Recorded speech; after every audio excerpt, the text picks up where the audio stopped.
KCN में आपका स्वागत है। मैं किंग हमीद। हुती विद्रोहियों ने अब एक बार फिर से सबको चौंका कर रख दिया है। कैसे हुतियों ने अपनी मिसाइल शक्ति दिखाई, अपने युद्ध कौशल से रेड सी में दुश्मनों को भागने पर मजबूर कर दिया। यमन के हुतियों ने रेड सी में अब तक की सबसे बड़ी कामयाबी हासिल की है। पिछले 2 महीने से एक भी ऐसा देश नहीं है जिसने उनकी रणनीति को समझ पाया हो और इन्हें युद्ध में हरा रहा हो। आज तक दुनिया यमन को एक अनपढ़ गरीब और गृह युद्ध से घिरा हुआ देश समझती थी, लेकिन अब वही यमन फिलिस्तीन के लिए, गाजा के लिए खड़ा हुआ है। जहां दुनिया के बड़े बड़े मुस्लिम देश फिलिस्तीन का साथ नहीं दे रहे, तो वहीं एक यमन जैसा देश अपनी पूरी ताकत के साथ बड़ी बड़ी सुपर पावर कंट्री को चैलेंज कर रहा है। हुतियों का संगठन काफी मजबूत और बड़ा बताया जा रहा है और इस बात को खुद इटली के डिफेंस मिनिस्टर ने कहा है।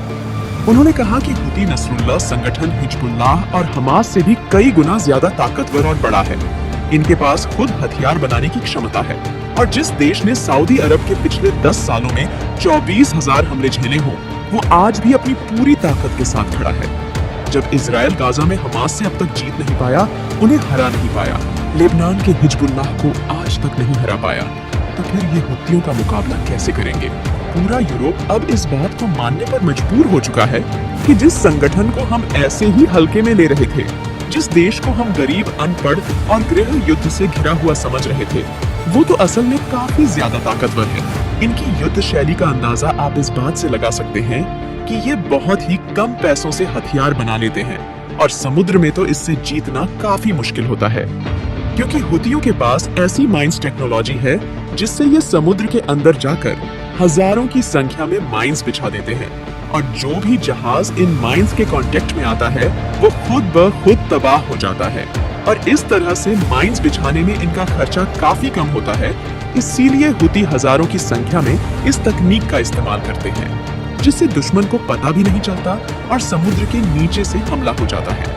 इसके अलावा हुतियों को एक ऐसी बोट बनाने में महारत हासिल है जिसे रिमोट से कंट्रोल किया जाता है।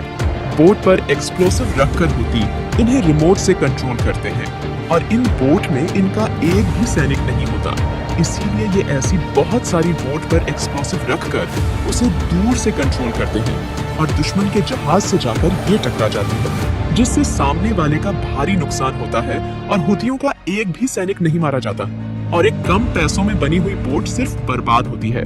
और यह 1 या 2 बोट नहीं भेजते, बल्कि एक साथ सैकड़ों बोट को दुश्मन के जहाज की तरफ पीछे भेज देते हैं। अब सामने वाला कितनी बोट को रोक पाएगा?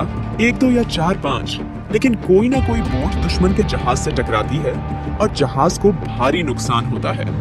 हुती इन बोट को साइज में काफी छोटे बनाते हैं, जिसमें लागत कम लगती है और इनका एक भी सैनिक नहीं मारा जाता। इसके अलावा हुतियों ने अपने अटैक लॉन्च साइट्स को इस तरह बना रखा है कि अमेरिका को उनके ठिकाने जल्दी से पता नहीं चलते। उनके रडार में इनकी लॉन्च साइट्स आते ही नहीं हैं और इसी वजह से हुती एक हमले झेलने के बाद तुरंत उसका पलटवार कर देते हैं, जिससे सामने वाले को और ज्यादा नुकसान होता है। अब तक अमेरिका पिछले 2 महीनों में हुतियों पर 12 एयर स्ट्राइक कर चुका है, लेकिन इसमें हुतियों का कोई बड़ा नुकसान नहीं हुआ।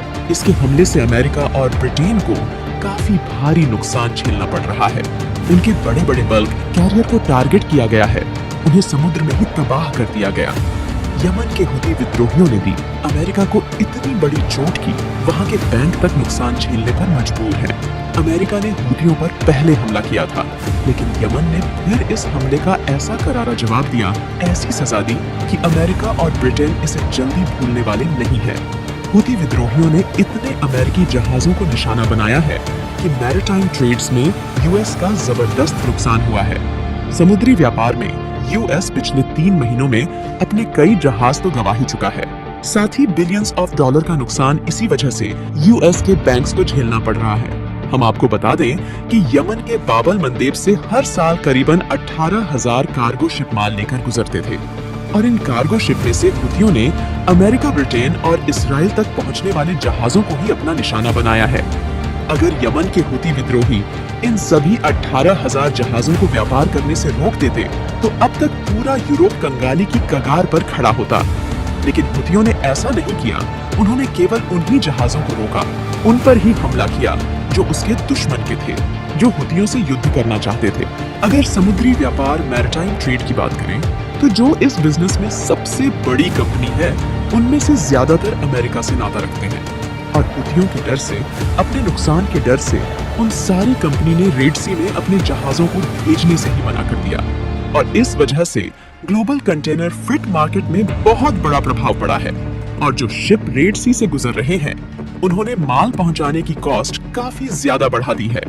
नॉर्थ एशिया से जो अमेरिका में कंटेनर्स भेजे जाते हैं उनकी कीमत आसमान छू चुकी है। शिप का इंश्योरेंस कॉस्ट भी काफी बढ़ा दिया गया है। जब कोई कार्गो शिप या बल्क कैरियर माल लेकर निकलता है तो उसे हमेशा खतरा रहता है कि कोई हादसा ना हो जाए, समुद्री लुटेरे उनके जहाज को न लूट ले, कोई उनके जहाज पर हमला न कर दे। तो इस वजह से हर शिप का इंश्योरेंस करना बहुत ही जरूरी हो जाता है और इस इंश्योरेंस कॉस्ट की कीमत अब काफी ज्यादा बढ़ चुकी है। जब से रेड सी में यमन के हुतियों ने अमेरिका इजराइल के खिलाफ मिशन शुरू किया है तब से जो शिप रेड सी से होते हुए अमेरिका, ब्रिटेन या फिर इजराइल जाते थे उनकी इंश्योरेंस की फीस काफी ज्यादा बढ़ चुकी है और यमन ने इस तरह से भी यूएस और यूरोप के दूसरे देशों को काफी इकोनॉमिकल चोट पहुंचाई है।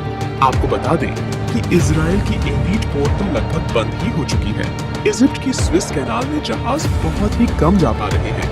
ये सब हुआ है यमन के हुतियों की वजह से, जिन्होंने गाजा के लिए अपनी जान तक दांव पर लगा रखी है।